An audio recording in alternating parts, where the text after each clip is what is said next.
Well, hello artists, welcome to another mythical creature adventure where we never know what we're going to draw until we flip these cards. Let's get into the cards. Let's see here. So, I don't know which, this is a small subject, I'm going to pick this one. It's a Chipmunk. Medium subject. And again, these cards are getting low because I keep pulling them out as I do other videos. I pull them out and I'll recycle them back soon, don't worry. But let's see, this one, Penguin, Chipmunk, Penguin. The large subject here will be a T-Rex. Chipmunk, Penguin, T-Rex. The dinosaur makes everything crazy random. Let's see, where are Chipmunk, Penguin, T-Rex, and one-liner? Do you understand what that means right now? One line. I have to draw this as one line. That's crazy. Let's do it. One line. One line? Are you serious?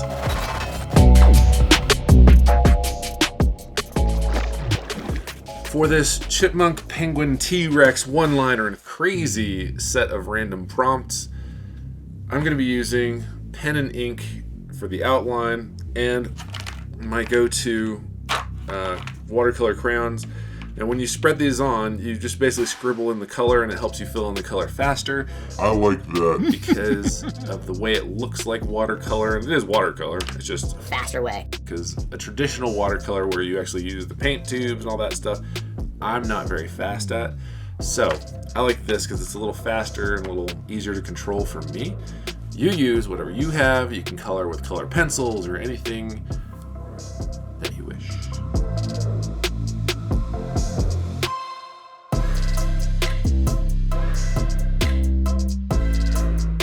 So I'm always trying to learn stuff from doing these art pieces so that I become a better artist. Hopefully you become a better artist as you practice and get used to doing stuff. Different methods, different material and media. Today I learned the one line is actually kind of cool. It's a totally different look that I'm used to. It's a little less rehearsed, a little less refined, I guess.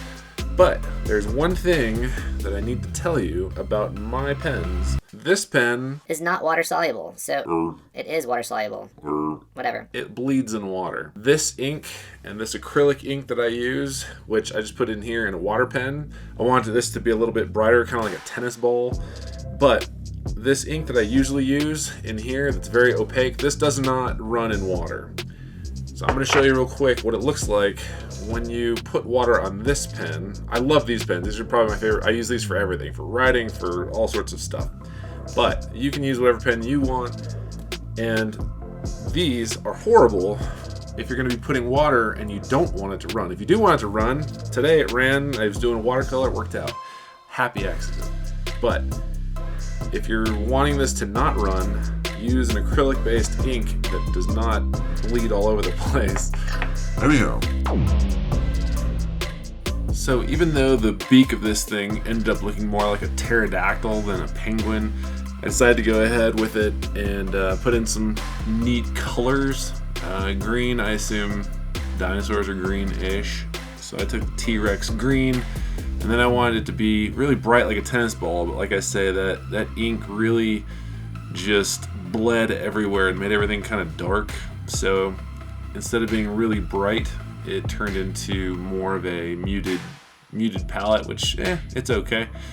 I liked how it actually turned out, and it was fun. That squirrel tail is gigantic, and those two little weird flipper arms seem just about as useless as the T-Rex arms, so I kind of thought it was fitting, even though he had big, giant, scary feet. Always clean your brush. Using white at the end sometimes is a cheat, sometimes it's helpful. This time it was helpful because the colors got so dark. It just gives a little better shape, a little more separation between the elements, and you can kind of force highlights into places that you might have lost. So just like teeth, scary, scary penguin teeth, they needed a little white. That's about all I'm going to do for today's penguin chipmunk T-Rex with one line. I hope you had fun. I hope you keep your imagination open as you expand your impossible kingdom. We'll see you next time.